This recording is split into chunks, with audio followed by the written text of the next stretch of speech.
আসসালামু আলাইকুম। ভিডিওটি একটু লক্ষ্য করুন। ভিডিওতে কি দেখা যাচ্ছে? একদিকে বিয়ে বাড়িতে বিয়ে হচ্ছে, খাওয়া দাওয়া হচ্ছে, সবকিছু হচ্ছে, আর অপরদিকে একটি লাশের কাটিয়ায় একটি নিথর দেহ পড়ে আছে। কি বুঝলেন? দুনিয়া কারো জন্য অপেক্ষা করে না। দুনিয়া তার নিজের গতিতে নিজে ঠিকই চলতে থাকে। এখানে যেমন একদিকে বিয়ে হচ্ছে, তারা খাওয়া দাওয়া করতেছে, সবকিছু করতেছে, টাকা তুলতেছে, কিন্তু অপরদিকে পাশেই লাশ, অথচ তারা সেদিকে খেয়ালও করতেছে না। তারা বিয়ে বাড়িতে মজা ঠিকই করতেছে, কিন্তু ওই লাশের দিকে তারা ফিরেও তাকাচ্ছে না। মূলত আমরা যতদিন এই দুনিয়ায় বেঁচে আছি, আমাদের ততদিনই দাম, আমাদের এই চামড়ার দাম, আমাদের এই শরীরের দাম। আমরা যদি আজকে মৃত্যুবরণ করি, তাহলে আমার এই শরীরের কোনো দাম নাই, আমার শরীরের চামড়ার কোনো দাম নাই। আমি মৃত্যুবরণ করলে এই দুনিয়ায় আমাকে কেউ মনে রাখবে না, এই দুনিয়ায় আমার কোনো দাম নাই। ভালো কাজ না থাকলে আখিরাতেও দাম নাই। এই যে দেখছেন বিশাল বড় দেহ, বিশাল বড় শরীর, এই শরীর আর থাকবে না। আমাদের এই দেহ পচন ধরা শুরু করবে, বেশি না 1 মাস পরেই আমাদের শরীরের এই চামড়ার অস্তিত্ব খুঁজে পাওয়া যাবে না। এই শরীরে পোকামাকড় বাসা বাঁধবে, তারা ছিঁড়ে ছিঁড়ে খাবে। এই শরীর নিয়ে এত অহংকার, এত বাহাদুরি, এত দেমাগ। এই দুনিয়ায় আমরা কত মানুষের সাথে মিশছি, কত মানুষের সাথে সাক্ষাৎ করছি। কারোর সাথে 1 দিনের জন্য দেখা হয়, কারোর সাথে 2 দিনের জন্য দেখা হয়, কারোর সাথে 1 বছরের জন্য দেখা হয়। তারপর আর তাদেরকে আমরা দেখি না। আমরা তাদের জন্য আফসোস করি, তাদের জন্য আফসোস করতে থাকি। কিন্তু আফসোস করে কি লাভ? আল্লাহ তাআলা আপনাকে ওই ব্যক্তির সাথে সাক্ষাতের জন্য অতটুকু সময়ই নির্ধারণ করে দিয়েছিল। এই পৃথিবীতে সবচেয়ে বেশি আমাদেরকে মা বাবা আদর করে, তাদের চেয়ে তো এই পৃথিবীতে আমাদের কেউ আপন নন।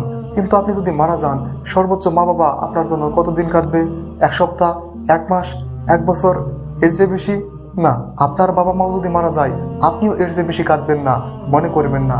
পৃথিবীটা ঠিক এরকম ভাবেই চলতেছে। মূল কথা হচ্ছে, এই দুনিয়াটা একটা প্রতারণার জায়গা, ধোকার জায়গা। এটা যদি আপনি বুঝতে পারেন, তাহলে আপনি প্রকৃত মানুষ। প্রকৃতপক্ষে আল্লাহ তাআলা ছাড়া এই দুনিয়াতে আমাদের আপন কেউ না, কেউ না, কেউই না। এটা যত তাড়াতাড়ি আপনি বুঝতে শিখবেন, তত বেশি এই দুনিয়া এবং আখিরাতকে বুঝতে শিখবেন, জানতে শিখবেন। এই যে ধরুন হাদি ভাই মারা গেল না, কিছুদিন আগেই তো, সে কিছুদিন আগে কিন্তু মারা গেল, কিন্তু তাকে কবরে রাখার পর 3 দিনও যায় নাই, ঢাকা বিশ্ববিদ্যালয়ের পাশেই সেখানে কনসার্ট শুরু করে দিয়েছে। অর্থাৎ মনে আর রাখলো কই? সেখানে যারা কনসার্টে গিয়েছিল, তারাও কিন্তু অনেকে হাদি ভাইকে নিয়ে পোস্ট দিয়েছে, বা হাদি ভাইয়ের পক্ষে কথা বলেছে, বা তার জন্য কান্না করেছে। এরকমটা তো ঘটেছে, কিন্তু তারপরও হাদি ভাইকে কবরে রাখার 3 দিনও হয়নি, তার মধ্যেই তারা কনসার্ট শুরু করে দিয়েছে। এই হচ্ছে অবস্থা।